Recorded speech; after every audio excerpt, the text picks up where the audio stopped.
দ্বিতীয় কাজ হলো গোসল।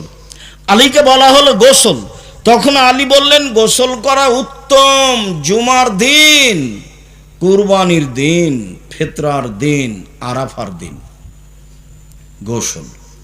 3 নম্বর কাজ হলো খেয়ে বের হতে হবে ঈদুল ফিতরে, আর না খেয়ে বের হতে হবে ঈদুল আজহাতে। আনাস রাদিয়াল্লাহু তাআলা আনহু বলেন, ইয়াকুল রাসূল, ঈদের মাঠে যাওয়ার পূর্বে আল্লাহ রাসূল কয়েকটা খেজুর খেয়ে নিতেন। ইয়াকুল বিতরান, বিজোড় খেজুর খেতেন, বিজোড় খেজুর খেতেন। বুরায়দা রাদিয়াল্লাহু তাআলা আনহু বলেন, ঈদুল ফিতর পড়ার আগেই আল্লাহ রাসূল খেতেন। ওয়ালা ইয়াতাম ইলা ইসাল্লিয়া, আর কুরবানির সালাতের পরে খেতেন। তাহলে ঈদুল ফিতরে আগে খেতেন, ঈদুল আজহাতে পরে খেতেন। 3 নম্বর গেল। 4 নম্বর হলো কখন বের হবেন ঈদের সালাতের জন্য। আব্দুল্লাহ ইবনে বুসর রাদিয়াল্লাহু তাআলা আনহু বের হলেন তার কিছু জনগণকে নিয়ে। ঈদের মাঠে পৌঁছালে তিনি ফাআনকারা ইবতাল ইমামে, ইমাম দেরি করে সালাত আদায় করেছেন, এটাকে তিনি নাকচ করে দিলেন।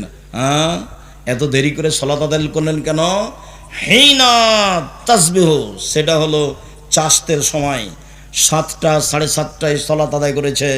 তখন আব্দুল্লাহ ইবনে বুসর বলছেন, আপনার এটা ঠিক হয়নি। কাদ ফারাগানা হাজি সাত, এই সময় আমরা রাসূলের যুগে সালাত শেষ করে দিয়েছি, এখন আপনি সালাত শুরু করবেন মানে? তার মানে ঈদের সালাত শুরু হবে সূর্য ওঠার পরে। ঈদের সালাত হবে সূর্য ওঠার পরপরই, 6টা 6:30, ঠেকে না হয় 7টা, এর পরে যেতে পারে না। প্রয়োজনে মাঠ বড় হবে, তবু হচ্ছে না। প্রয়োজনে মাঠ ভাগ হবে, এক ঈদের মাঠে একাধিকবার সালাত হবে না।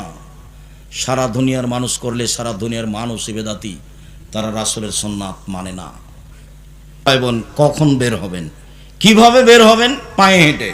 এখরজ রাসূলুল্লাহ সাল্লাল্লাহু আলাইহি মাসিয়ান ইয়ারজু মাসিয়ান, আল্লাহর নবী পায়ে হেঁটে ঈদের মাঠে যেতেন, পায়ে হেঁটে ঈদের মাঠ থেকে আসতেন। পরে ভুলে যেতে পারে, আর একটা কথা রেখে রেখে 6।